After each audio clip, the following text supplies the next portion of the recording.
বাইতুল্লাহকে, দুয়ার কাবা করেছে আসমানকে, আর সিজদার কাবা করেছে কাবাকে।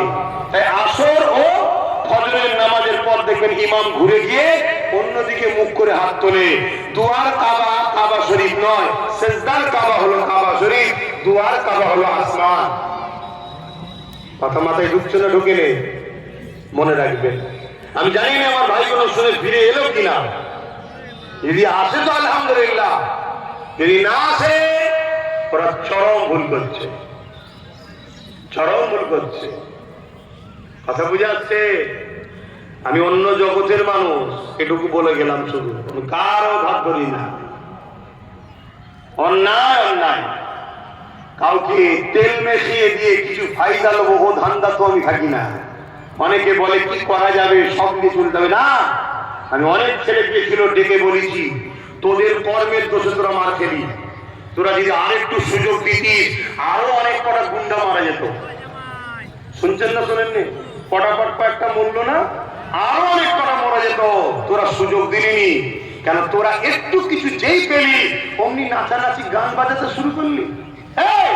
ইসলামে গান বাজনা চলে? তুই অন্য কাউকে ফলো করবি কেন? তোকে আল্লাহ কামিয়াবি দিয়েছে, তুই যেমন মানুষের বাড়ি বাড়ি গেছিলি, খুশিতে আমার বাড়ি বাড়ি যাবি, মিষ্টি যে লোককে বাড়ি বাড়ি যা, স্টাইলটা নিয়ে আয়। বেঈমান শয়তানদের স্টাইল নিবি কেন তুই? কথা বুঝে আসছে না? আমি কয়েকজনকে বলেছি ডেকে ডেকে, আল্লাহ করে তারা পরিবর্তন হচ্ছে। তোমরা যদি সত্যি পরিবর্তন হও, আল্লাহ সাহায্য আসবে, আল্লাহ সাহায্য আসবে। যত বড়ই গুন্ডা ক্রিমিনাল হোক না কেন, যেখান থেকে আসুক না কেন, আল্লাহ রাস্তায় এমন অ্যাক্সিডেন্ট করাবে, টুকরো টুকরো কেটে কেটে ভাগ করতে হবে। হারাম করতে দেখে নিও। ভয় করছো কেন? ভরসা আল্লাহ রাখো।